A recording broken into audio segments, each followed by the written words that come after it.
Welcome back to my vlog. Isang makulimlim na umaga sa inyong lahat mula dito sa Lasak City. At ito na nga ang mga unang pasabog na mga paintriga, chismisan galore na pinag-uusapan ng mga active na mga chismoso at mga chismosa sa social media, kasing sabog din ang ating menopausal fashion distraction look mga karagkarag, na kung saan hindi ko kinaya yung pati ni beauty queen material.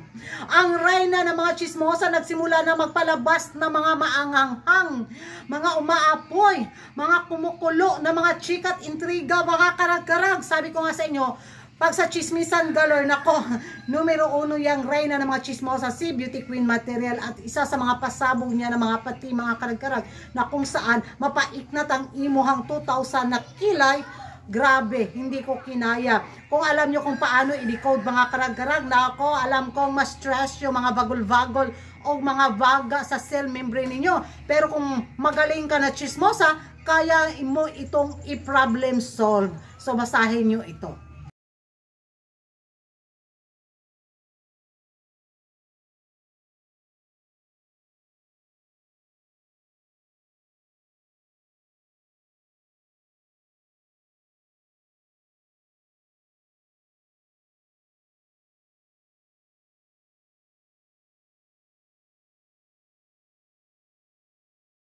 Ano na mga karag-karag? Na-stress ba yung mga cell membrane ninyo? Nako, kalmahan nyo na lang.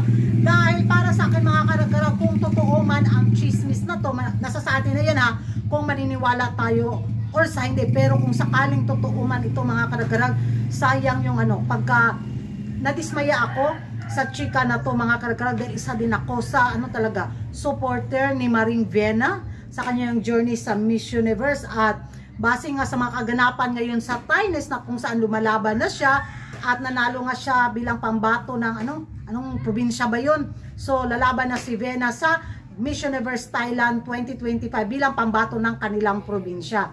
So kung totoo man ang chika na to mga karag-karag na I can't put her down, ay hambog man kaday. Pero ika nga chismis lang, so umasa pa rin ako na walang katotohanan ito ha.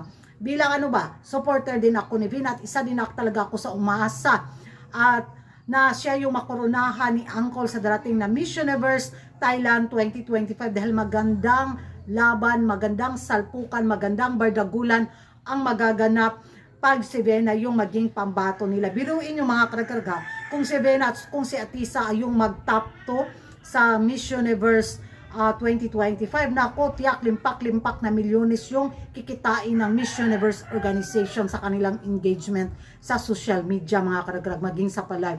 Grabe, puputok siguro yung engagement ng MU organization kung sakaling kung gagawan nila ng laro yung Miss Universe 2025 sa taon na to, dahil alam naman nila na kung gaano kalakas ang pageant lovers sa Thailand at gaano din kalakas ang pageant lovers sa Pilipinas, di ba? Na grabe siguro mangyaring views na magaganap sa Miss Universe 2025. Pero mapaisip tayo mga karag-karag, dahil base nga sa mga pagdikod ng mga ibang mga chismoso at mga chismosa, ang gustong makalaban daw ni Maring Viena ninyo is si Cebu. Kung gusto niya makalaban si Cebu mga karag-karag sa Miss Universe 2025, nako, kakainin siyang buhay ni Cebu sa communication skills. Lagutan siya ng hininga talaga kung si Cebu yung makalaban niya. Kung kudaan yung labanan, wala, ilubong siyang buhi ni Cebu. Kung papangarapin niyang makalaban si Cebu sa Miss Universe pageant. So natuwa siya na si Atisa yung maging kalaban niya sa Miss Universe 2025 dahil alam niya yung kahinaan ni Atisa din, 'di ba? Q&A, pero hindi natin alam, 'di ba? Sa training ni Atisa, mag-improve si Atisa, at kung barbihan naman yung labanan, may panlaban naman yung kandidata natin. Di magsalpukan galore lang sila sa ganda. O, di ba? Walang halong chemical galore, ganon yung eksena. So, abang na lang ako mga karag-karag, at sana hindi totoo yung chismis na to, dahil isa siguro ako aatras na susuporta sa laban ni Viena sa Miss Universe 2025. Isa talaga siya sa mga kandidatang inaabangan ko na, go for the crown, yung Thailand ba? Kasi deserve naman ng Thailand na makasungkit ulit ng corona. Pero kung ganito yung, kung sakaling totoo tong chika na to, kung ganito kayabang yung magiging pambato nila, ay nako, dahil itisibuetse ka talaga.